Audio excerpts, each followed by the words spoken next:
So today I will discuss about material and optical properties to be utilized in SCAPS. Okay, so I will go with a set problem and add one layer. Okay, now you have taken one layer, so the first parameter which need to input it is thickness. So thickness is basically, you can see it is micron. Okay, so micron thickness. So this is for thin film solar cells. So thickness is micron, mm or centimeters. Okay, so if silicon, if you are simulating, then millimeters, or thickness micrometer for other thin film solar cells, and nanometer for some particular layer, buffer layer or intrinsic layer, or then angstrom for some your again some sort of tunneling you want to do for those. So okay, so thickness, you already it's already explainable or already straightforward that the thickness should be in correspondence to the absorbance, or this absorption coefficient here, this absorption coefficient. Okay, if the absorption coefficient is high, then the thickness will be around 1 micron. Okay, that will be sufficient to absorb all the incident sunlight. Then comes this uniform A, and this uniform is about band gap grading, or whatsoever value you want to grade it.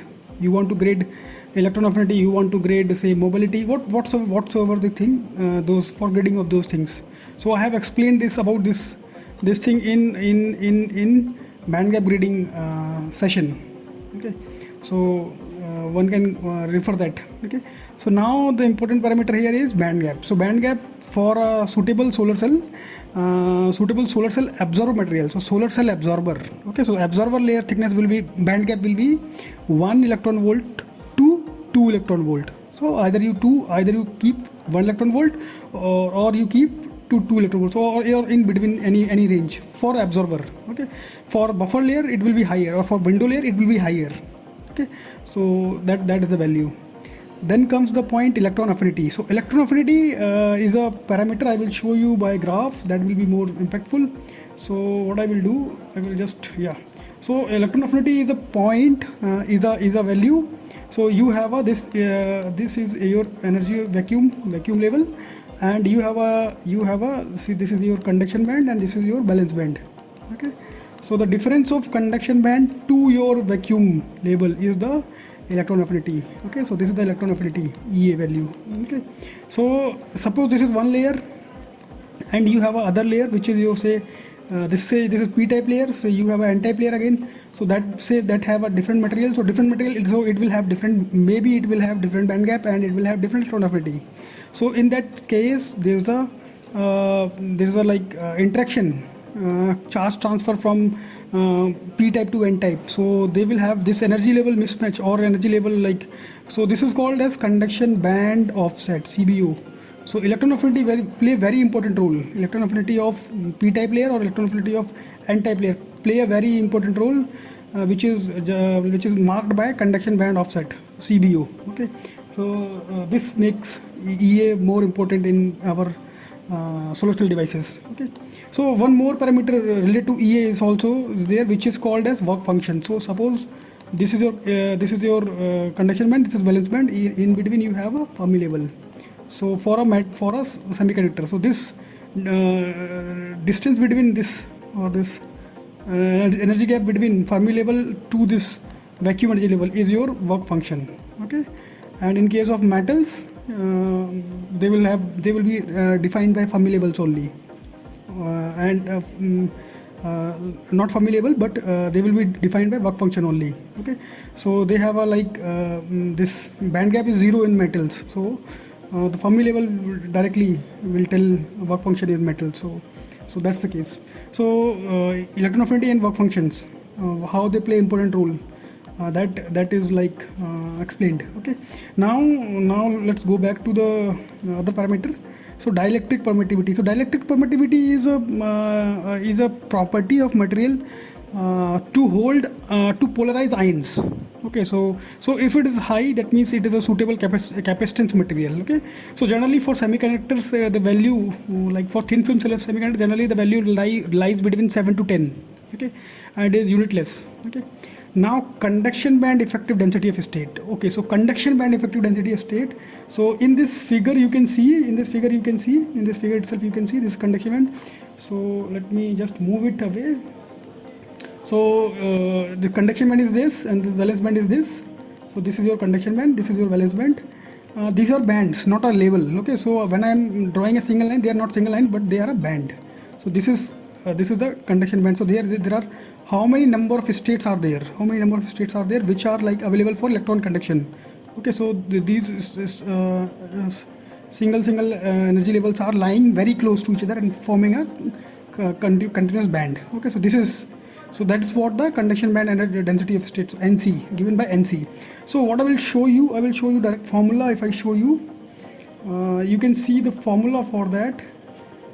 So you can see this is the formula. NC is given by some number. NC is given by 2.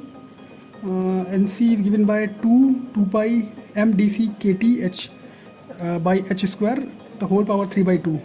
So basically if you solve this equation, you can see NC is given by mdc and m naught and T. So temperature, dependent upon temperature and dependent upon the mdc value. So which is your density of state effective mass. Okay, so density of state effective mass. Okay, and temperature dependent upon these two values. So that will be defined by. So for different material it will be different. NC value will be different because the effective mass will be different. Okay.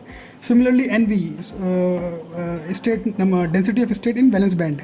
So that depend upon the density of state in effective mass. Okay. So density of state effective mass in valence band. Okay. So this is MdV and MdC. So these two parameter and temperature will be like varying NC and NV. So I will show you one of the table itself. So you that will justify it.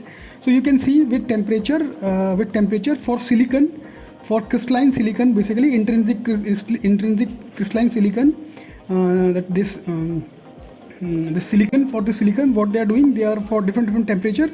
What is the intrinsic doping, intrinsic carrier density, and what is the NC and NV values. So you can see as this temperature value is increasing, this NC value is increasing out. Okay, so the room temperature is around 300 Kelvin, and at 300 Kelvin you have the value of 2.8 10 to the power 19 for the NC value. So this is one particular NC values. So you can calculate this NC and NV values using this formula, employing correct value of effective mass in that particular density of state in conduction band or valence band. Okay, so that is also explained. So this NC and NV, CV conduction band and valence band density of state are being like told. After that, there is a electron thermal velocity. So thermal velocity, there is one formula which basically it is related. So I will show you this paper. This is this one paper. This paper I have used the formula here. So basically, thermal velocity related to the kinetic energy of the whatever carrier it is. So it is thermal velocity values of electron and holes are given by the equation VTH 3 kT by m. So m is again effective mass. Okay, so this is generally lies to 10 to the power 7, around 10 to the power 7, depending upon the temperature value and effective mass. Okay, so this is the value comes out for electron and holes both. Okay, so there is one thermal velocity calculator also. So you can see for crystalline silicon, they are calculating out the thermal velocity at 300 Kelvin. So this is lying around 2 into 10 to the power 7 centimeter per second. Okay, so what I will do, I will just change this value, temperature value, I will change it, and I will observe what is the change in the thermal velocity. So thermal velocity has not changed much, so it is only 1.2 to the power 7. Okay, so it is almost lying near to. So say let me increase it. Let me increase the thermal velocity to 400 Kelvin. So at 400 Kelvin, this is 2.3 into 10 to the power 7. Okay, so both electron and hole velocity is shown. So almost it will be around 10 to the power 7 over a quite long range of temperature variation. Okay, so that is all about thermal velocity. After that, After that, electron mobility, and hole mobility. So electron mobility and hole mobility, I think you are all like mobility, carrier mobility, you are already aware of. So let me tell you one point that mobility for metals will be around say metals like conductive metal like gold or silver or copper. It will be around 30 to 50 centimeter square per volt second, only 30 to 50. Whereas for silicon it will go around 1400 centimeter square per volt second, or like that, like it is in good range. Or say for gallium arsenide it will be say 10 to the power 4 centimeter square per volt second. Okay. For organic semiconductors, say you have a spirometode in perovskite. There or even in perovskite the carrier mobility will be around less than 10 centimeter square per volt second. Okay, so it doesn't matter if it is beyond 1, greater than 1, it is sufficient. Electron mobility is sufficient if it is beyond 1. So let me show you the importance of this electron mobility. So I have given you the range of electron mobilities. Okay, the range, like let me write it down, that will be more important, more better. So range will be for metals, it will be around say metals Ag or Au, silver. I am giving you rough values. This is around 30 to 50. Okay, centimeter square per volt second, the mobility range. For silicon it will be around 1400 with same units, the units are same. Okay, for gallium arsenide G small a big A and S, gallium arsenide it will be around 10 to the power 4. Okay, so this high range values, 10 to the power 4, unit again same. And for organic it will be like 0.1 with the same unit. Okay, or this value is okay, this value is okay for if it is greater than 1, this value is okay, mobility value is okay. It will not have much effect on the performance. The important parameter which I want to show here is you add one defect. I have added one defect. Now you see, for this electron mobility is 50, and this Ln value, diffusion length value is 1.1. So this is around 10 or 11 micron. Okay, 11 micrometer. Okay, this is the diffusion length of electron for this particular value, this particular mobility value. Now let me vary this electron mobility and you observe this diffusion length value. So as I am decreasing down the value, what is happening? I am decreasing the electron mobility. I am varying the electron mobility. What is happening? Diffusion length of that particular carrier is varying. Okay, so for 20, when the electron mobility is 20, diffusion length is 7.2 micron. When it is even further 10, diffusion length is 5. So this is the important parameter which I want to show you. So now what one can do, one can instead of, so what one can do, again I will go back to the whiteboard, and one can do, the thing is say for 50 mobility, for electron mobility 50 centimeter square per volt second, the proper units, the diffusion length one can calculate out, say it comes out to be 11 micrometer. Okay, this is coming out. So now for one particular material, so when this is 20, some value is coming out, say 5. When it is 10, some value is coming out, say 2.5. like that is varying. Okay, diffusion length. So now instead of plotting our curve, say efficiency value with carrier mobility, we can also plot efficiency value with diffusion length value, Ln, diffusion length of electron, that. Okay, so instead of these two are equivalent, either I plot it or either I plotted this thing. So efficiency as a function of either you can plot it with mobility or you can plot with the function of diffusion length. Both you can plot. So that's how to plot efficiency as a function of diffusion length. Okay, so that is one important point. The other important point, this tau parameter, lifetime. The lifetime is dependent upon the carrier defect density. Okay, so when the defect density is to 14, but tau period is this much nanosecond, 1000 nanosecond. So if I want to vary this tau period, what I have to do? I have to vary the defect. So let me increase the defect. When I have increased the defect density, the tau period has lifetime has decreased. Okay, so in that way, either with defect density or with carrier lifetime, we can plot same parameters, same over efficiency or fill factor or VOC or JSC, whatever you want to plot. So that's how to plot. Okay.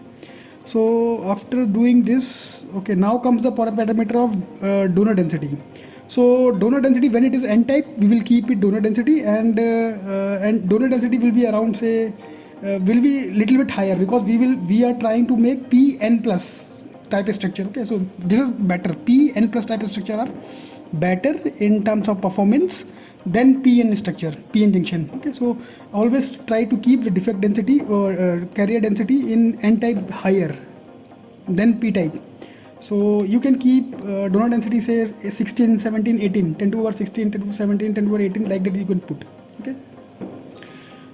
If it is a p-type material, then we will take this accepted density. So accepted density, again we will give the range, say 10 to the power 14 to 10 to the power 16.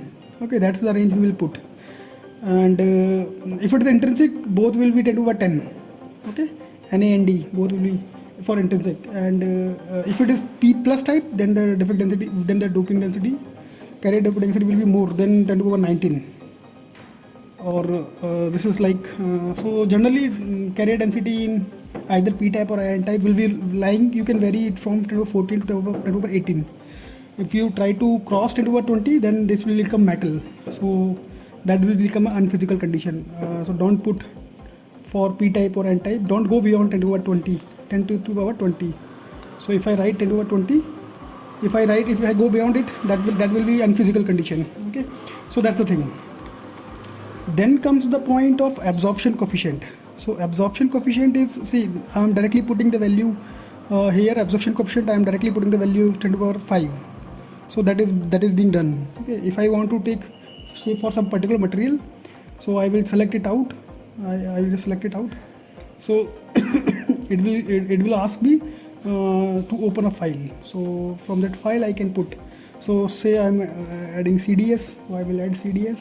So now CDS thing will be like taken care. So basically, to do so, what one can do, one can like go to Google and go to search engine, just type it out, UV spectra of UV absorption spectra of that particular material. So somebody is working on CIGS, somebody on perovskite. So just take out that UV absorption parameter. So this way you will get a plot, and then you find out for 700 nanometer what is the absorption coefficient value. For 600, like that you take this plot, from this plot you take out the values, make a text file, and you can call that text file here. Okay, you can just call the text file here from here. So just save this text file as .abs, then you can just use the text file directly here. Okay, so so let me just show you one important thing here is the important thing let me show you is about this absorption file is if somebody want to get the values, so just go to the absorption file, open any of the absorption file. So when you open any of the absorption file, you will get the reference from where they have taken those particular values. So this is the format of absorption file. So here the lambda, like nanometers, and what is the alpha value for corresponding. Okay, so this alpha value is in meter in inverse. Okay, you just keep this units in mind, and that's it. Generally this unit will be given in centimeter inverse. So this value is in centimeter inverse. So that's the point. So now you see this value is directly taken from S. Adachi. So S. Adachi is a book. This book is cited. So one can go and read this book, or one can go and directly get the table, directly get the material properties from this book itself. So there are more number of materials are being like UV value are given in this book. So it can be used as a reference for all those absorption property values, and one can generate this kind of table. So this CDS is starting absorption start from 520. So from 520 onward, all these wavelengths are being shown. Okay, so that's how to do it. So if you go for CJTS, the band gap will be 1.5. So CJTS is not there, so let me go for CIGS. So CIGS band gap is 1.5, so it will be from 800. So this CIGS band gap is 1.2, that's why they are going from, or 1 electron volt, they are going from 1240 nanometer wavelength, and all below that they are showing the absorption coefficient values. So that's how. So this they have taken from this particular paper. They have cited this device physics of CIGS thin film solar cell. Okay, so that's how one can make their own absorption file, and then they can call that file and they can utilize that file. So this is all about what property we have to put here. And once you talk about defect, so radiative recomposition coefficient, Auger recomposition coefficient, Auger hole capture coefficient, this thing I have talked in my this particular video. You can see here this particular video I have talked in. So if you are interested, you can like visit that also. Here I will talk about defect. So defect, say somebody is working on CJTS defect. Okay, so let me just edit defect. Okay, somebody is working on CJTS material. So what sort of CJ defect it has? So so what is the defect type? So if I just click neutral is a defect, like just to simulate out. There's no actual replication. Okay, so just for sake of simulation we can take neutral. So then there is a single donor, then there is a single acceptor, there is a double donor, double acceptor. So amphoteric. So what are those? So I will show you for CJTS. I will show it to you. So in the CJTS is a CJT, copper, zinc, tin, sulfur. So there are 4 materials. Okay, so there is a like possibility of forming vacancy of copper. So vacancy of copper, there is a negative charge. Okay, so single charge. Okay, so there is acceptor type defect with single charge. So it will come at single acceptor defect. Vacancy of sulfur, vacancy of copper. This one. Okay, then you have copper at zinc site. Copper at zinc site may be one defect. Again acceptor type defect. So you can see acceptor defects, blue color, they are lying near to the valence band, and if it is a donor type defects, they are lying near to the conduction band. Okay, red lines. So vacancy of sulfur, or these defects. Okay, so tin at zinc side +2. So double donor defect. This is a double donor defect, tin at zinc side. So like this kind of defect you find out from the literature, and then you put these defect values. So what is their defect? What is the defect position that you have to find out from the literature, and what are their defect densities? So those things you will find out from literature, and then put these values and you add them, and then you can replicate those particular defect. Okay, so whether it is single donor or double donor or whatsoever, that way you can actually replicate out the effect of those defects. Okay, so I think this is clear. Again, now you can do for the same thing you can do for the second layer. Then okay, the important point here is left contact. If you just click on the left contact, you will see electron and holes surface recomposition velocities. Okay, so whatever the defect velocity is there, you keep them, you don't vary it. Generally for passivated defects, so passivated contacts, so these are for left contacts, so these are for metal contacts. So for passivated contacts, these values should be around, for silicon, passivated contact has a value around 100, SRV value, surface recognition value is around 100 centimeter per second. Okay, so we can keep it high value, no problem, just to give a effect of metal contacts. Okay, so we can keep this value. The important parameter here is metal work function. So metal work function is an important parameter. So I have talked about it, metal work function, in this. Here I have talked about metal work function. So you can see what is metal work function here. So this become important. So actually what happens when you have p-type material? So p-type material, when you have, what will happen? This Fermi level will be near to the valence band. Okay, so once the Fermi level is near to the valence band, if the Fermi level is lying near to the valence band here, then the work function, this is p-type material, so the work function will be higher. Okay, like a metal, work function will be higher. So a high work function metal is required to make a near ohmic contact with p type layer. Okay, with p type layer. So if it's a p-type layer, you need to have high work function metal. So take this care in your simulations, that you always take whenever, so this layer 1 is p-type, generally layer 1 will be p-type. Okay, so if this p-type, then the left contact should be high work function. Okay, so just put the high work function value. So high work function value, say work function value is around 5 for molybdenum, around 4.9 EV, around 5 for gold, it is 5.1, nickel it is 5.3 EV, like that. Okay, so generally metals, some only few metal have a beyond 5 EV work function. Generally they will be less than 5 only.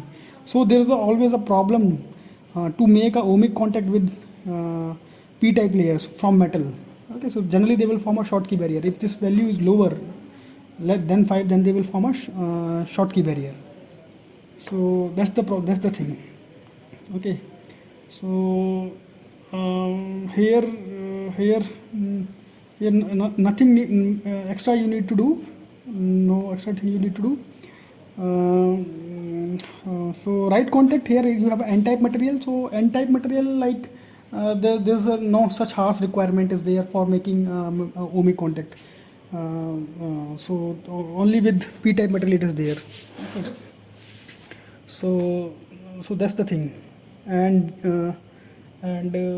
those are the values which are some values related to material values related to your optical and material properties of solar cells. Okay, so keep these things as it is, illuminated from right, apply voltage from left, and current as a consumer. These things you keep them as it is, and yeah, that's it. That's all about it. So if you want to do in a tunneling lecture, so tunneling lecture, you see this, it is shown here in the screen. So in this lecture I have told you, like when you are trying to simulate tunneling, then you have to take band to band or intra-band. Okay, so it will be important in case of interfaces. So at that place you need to put interface defect also. So once you selected an interface defect, say at the p and n type, so layer 1 is p, layer 2 is n type, then you take out those particular defects, and then you give, once you given the defect, then you layer defect, then you allow intra-band also. Okay, so then interfacing will occur at this interface, p and interface. Okay, so this is all about this is all about how to, what sort of parameter value we should put. Okay, so so once you simulate it, what you can do, you can give series and shunt resistance values also to make it real, like to match the fill factor values. You just vary series and shunt resistance, and this temperature value is 300 for room temperature. If you want to simulate at different temperature, you can just vary here, and dark and light conditions are what you want to take. So those things, IV values, so give the IV value from 0 to 1.5. So 1.5 is generally the band gap. What is the band gap, the observable material, you give that value and select stop after VOC and give the lowest value 0.01. Okay, then you run the simulation, and QE values, all those things I have already discussed. Already I have like made it.